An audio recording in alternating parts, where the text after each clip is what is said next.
concept of slavery in Islam? As far as you read the Quran, there are several verses of the Quran which talk about freeing of slaves.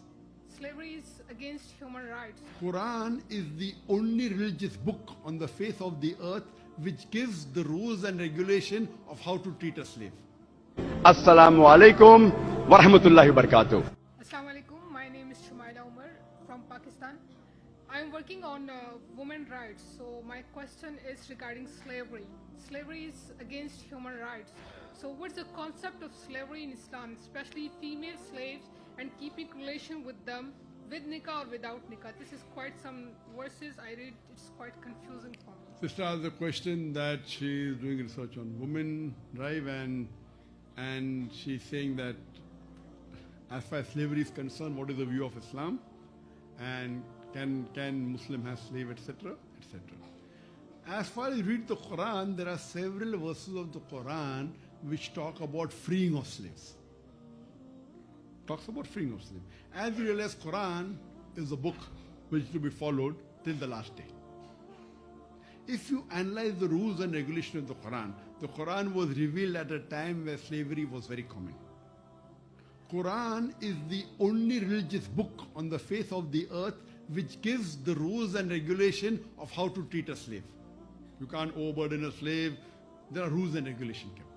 Today, if you see the UN Charter, and if you want to put it right, like in slavery in Islam can only take place if there is a war, and if in the war there can be slaves. Today, internationally slavery is abolished, but today we have POW. You know POW?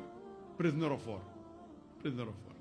Now, if you analyze the UN Charter, which is supposed to be the most humane, if you know what's happening in Guantanamo Bay, it's totally against Islam. Yet they're doing it, the Americans. They claim to be the most humane people in the world, the maximum human rights, according to me, the most unjust people in the world. And maximum violation of human rights in any country, it is done by the American government. The American may be good. I'm talking about the American government. And that's the reason I'm there on the list also. Because I prove it to the world. Now today, if you analyze in a prisoner of war, sister, in a prisoner of war, any prisoner of war, any country, they are enclosed in a jail, correct? In Islam, a slave is not enclosed, you know that? So in Islam, I believe that tomorrow is slavery. Islam encourages freeing of slave. Say, if you cannot marry, give the freedom to the slave as mahr, Quranic verse, of Surah Nur. That give the freedom as a mahr. So in Islam, there are various options given. Today, of course, Islam discourages slavery. But if slavery has to come back, the only religious book, the only constitution which gives rights to the slave is Islam. If you follow the constitution, even of the UN Charter, if you read, it is nowhere close to Islam. So when you are talking in Islam, what is slave? It is prisoner of war. No, about laundries, like there's concept of laundry. Yes, that's again. It's prisoner of war. What your right hand possesses is the word in the Quran. What your right hand possesses. What your right hand possesses. So there are rules and regulations laid down in Islam, and always Islam has encouraged freeing of slave. Always. But if you have to maintain a slave, there are some rules and regulations. Unlike in what others do, they do without telling. In normal prisoners of war camp, what happens? There's homosexuality, gays, lesbians, adultery, common. It is not in the rule book, but it is common. In Islam, Allah says in Surah Nisa chapter 4 verse number 3, marry women of your choice in 2s, 3s or 4s. If you can't do justice, marry only one. According to American statistics, an average American before he marries, he has 8 sexual partners. How many? 8. Average. Some may have 1, some may have 2, some may have 100. 8. After he marries, how many has is not mentioned in the statistics? 8.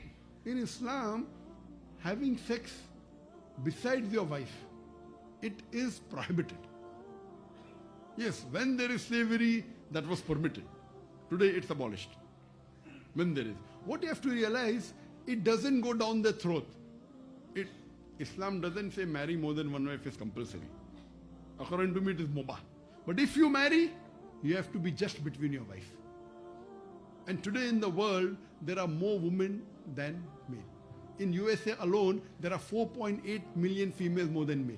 If every man marries a woman, yet there will be 4.8 million females more than men. So what will happen? For these 4.8 million females, they either marry a man who already has a wife or become public property. Oh, public property is such a harsh word. It is the most sophisticated word I can use, sister. So Islam has the solution to the problems of humankind and the problems of womankind. Islam only has the solution. There, what they do, they are selling their daughters, they are selling their mothers, they are talking about women's liberalization. Whenever you see an ad, invariably you see a woman. Now I am asking you a question, more men drive cars or women drive cars? Men drive cars.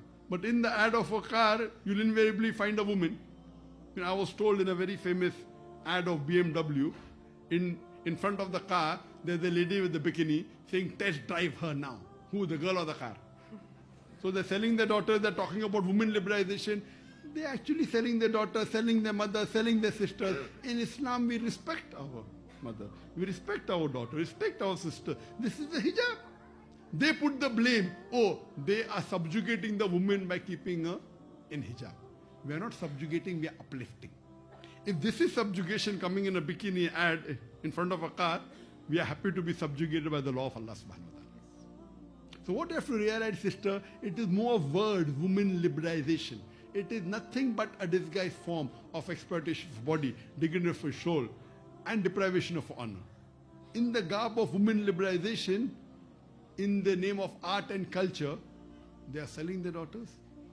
So they talk about women. That's the reason today, amongst those people, the fastest growing religion in Europe is Islam.